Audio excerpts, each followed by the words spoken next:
which brings me to the next piece is the equity. That's your investors, right? For us, that's our investors at Bell Capital. That would be somebody like yourself who wanted to invest passively. You're a limited partner in the deal. We'd be the general partners, but this is your equity. So if you're doing this yourself, you're going to need equity partners. They are going to be responsible for the other, let's say 40% of your deal, 35 to 40%. Now, the reason why I brought this up as it relates to on our chart being 5 years is because your debt typically runs 1 to 5 years. That's either, well, debt usually runs 3 years, 5 years, 7 years, or 10 years. So usually when we're looking at a deal, we're always underwriting, hey, what if we got in it and we got 5 year debt? This matters because let's say your interest rate is going to be 5 years, or it's going to be interest only for 5 years, and then it's going to move to adjusted, right? So it can, some people got caught with their pants down because they had a 3 year interest rate, interest only, and then, or it was an adjustable, or it was a floating rate, and it floated up to where it is today, which now it's back down. It's like 5.25, 5%, maybe sub five, maybe like 4.89, 4.9 or something. If you do a rate buy down, meaning like you pay a point and a quarter towards the 5%, and then they'll drop it to four and some change. Like that's a creative way to get your debt down, and they're offering that now, but that's not typical. Typically, you just want a good enough deal for them to say, look, we'll give you 5 years interest only at 4.75%. That day is coming, but as a real matter of fact, I think the 3.75 to 4%, four and a quarter is going to come back because historically that's commercial debt. That's commercial financing.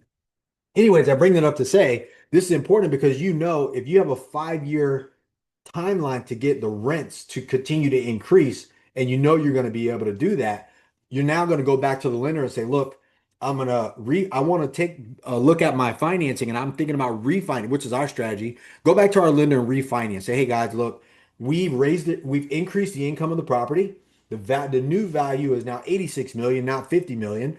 Would you guys recapitalize or refinance the property and take out the old loan of $30 million and then bring this new loan up to, and let's just say, dream with me here, 86 million times, let's say 60%.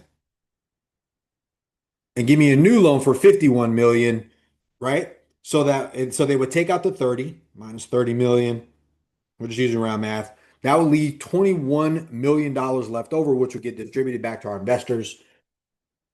21.6 million back to us. That, oh, by the way, that's a non-taxable event. So they would take out the $30 million loan. We would have a new loan for $50 million, but that additional money would be $21 million, which would all go back to our investors, and that will go back to them not as a non-taxable event, which is why that's important because when we talk about the equity, we need to know like, hey, what is the returns that we're looking for to be able to offer our investors? So number one thing, the deal is most important to be able to hit that chart.